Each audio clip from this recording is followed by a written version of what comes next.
الرحمن على العرش استوى. الله متعال بالای عرش برابر است. مادام اگر در عرش نشستگی باشد، وقتی عرش کی جنبید خدا همه جنبه، نعوذ بالله. این اعتقادها را قبول نکنید. امام ابو حنیفه رحمه الله میگه کسی که قائل باشه که الله سر عرش نیست کافر است. اما تو میگی که طوری عقیده را باید ما نداشته باشیم.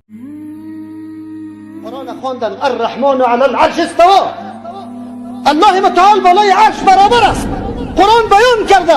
یک صحابی سوال نکرده که یا رسول الله کیف استوى، چه قسم برابر شده؟ نه، قرآن همی دقیقه گفته با می تسلیم شده. نگفته که نه استوا خو نشستن نمیگه، نشستن خو از جسم میشه و چیزی که جسم باشه او حادث است او چیزی حادث محتاج است، الله خو محتاج نیست. از او خاطر خیر اینجا ما معنا را دیگر رقم میکنیم، معنای برابر شدن نمیکنیم. معنای چی را میکنیم؟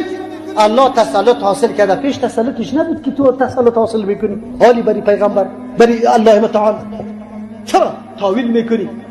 پس این فرقه های عقدی که براتون نامایشان پیش گرفته بودم، خوارج، روافض، مرجعه و جهمیه و کرامیه و قدریه و جهمیه و یا پیدا شدن زدن، یک بزرگ فرقه های اعتقادی پیدا شد. حتی در اهل سنت و الجماعه اشعری و ماتوریدی، امروز دو طایفه خیلی مشهور ما در جهان داریم، این ماتوریدیست، این اشعریست.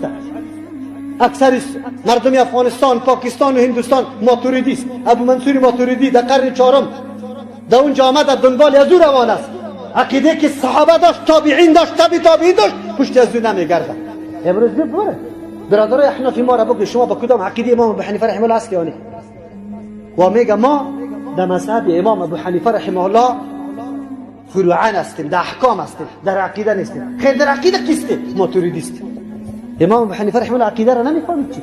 او سلف نبود، او پیشوا نبود، او زمانش به رسول الله صلی الله علیه و نزدیک نبود که تو امروز عقیده از اون اعلام میکنی دیگه طرف. چرا؟ به خاطر که عقیده از اون بود که الله سر عرش است.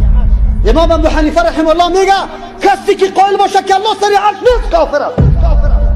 اما تو میگی که طوری عقیده را باید ما نداشته باشیم، تاویل در صفات الله متعال بکنیم. ما خب دین میفهمیدیم یا صحابه یا تابعین یا تبع تابعین. فهم سلف امیر میگه امو مفهوم که برای اینمی آیت دمو زمان بود امروز هم باید امو مفهوم باشه، امی مقصد باشه، تغییر و تبدیل دش نبیه. پس از او خاطر سلفی کسی را میگه که خود منسوب به سوی سلف میکنه. سلف براتون گفتم 3 قرن اهلش، البته کدام اهلش؟ کسایی که مرتکب بدعت نشده باشه. عبدالله ابن سبع یهودی سلف شده نمیتونه، خوارج سلف شده نمیتونه، روافض سلف شده نمیتونه، معتزله و جهمیه و کرامیه مرجعه سلف شده نمیتونه و مرتکب بدعت شده. کسایی که راه و منهج صحابه، تابعین و تبع تابعین قطعا اعلان